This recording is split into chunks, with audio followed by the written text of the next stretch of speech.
What do you want to know? I'm Joshua Scharnberg, 46 years old, been running since I was 30, so I guess that means I've been running for 16 years in my life.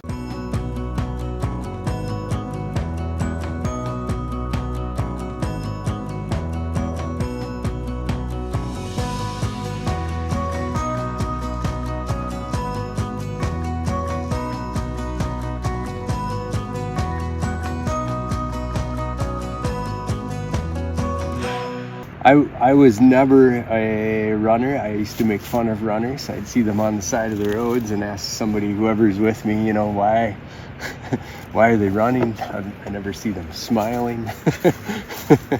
And then I ended up coaching hockey with these two gents.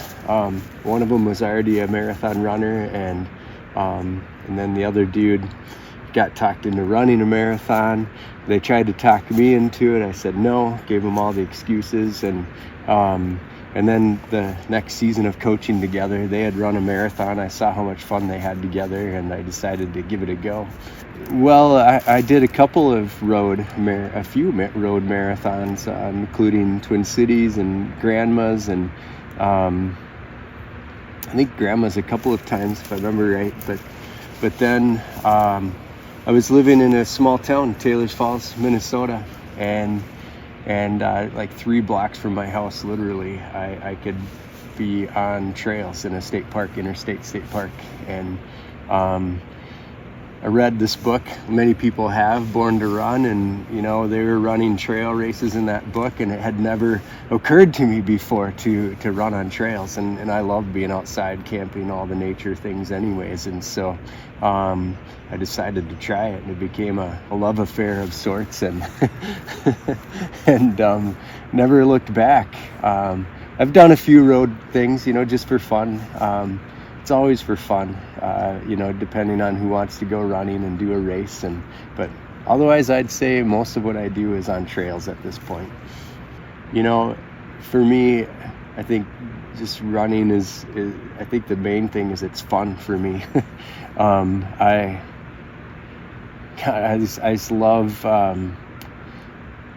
What's better than sort of moving freely through a landscape over rocks and roots and past trees, and stopping at places like this where you got a river flowing by, and for me it just gets, our world is so focused on time and here time just kind of disappears. The spiritual side for me right now just entails a lot of meditating, just thinking about life and solving problems, and also there's the gratitude piece. I oftentimes find myself just being super thankful that I can move through a place like this, thankful that my body's able to do that, but also thankful for my wife and my daughter and my friends and the experiences that we get to have for each other and or with each other, and that it's unbeatable. It just doesn't happen in any other format of my life like it does when I'm out on a trail run. I can't explain it. When I'm out here, there's just this peace within me.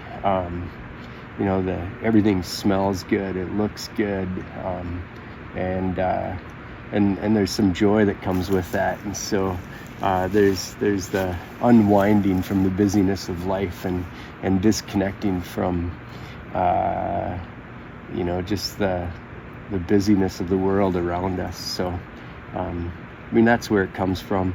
And I'm just kind of thinking about, I'm not going to be able to quote him, but Alan Watts talks about the eternal time of the river. It's just different from the watch time, and this is one that's been going for millennia and will probably continue for millennia after me, and getting to be out here and connecting with that, it's just, I don't know, I find it deeply important and revitalizing for my inner self, and I love, I don't know, it's what I love about it. And it's so rhythmic. with your footfalls, and your breathing, concentrating on the breathing, and then your body starts to sync up with itself once it's warmed up, and it almost becomes a magical experience. It's kind of weird. I've had this happen a few times where it seems to be around mile 18 on a trail run where everything is just flowing right. Tell me if you've had this before, but I just start crying. And I have no idea why or where it comes from. And once I realize the crying is happening, it's just like this overwhelming, joyous feeling that comes out of me. It's bizarre. What more do you want to know?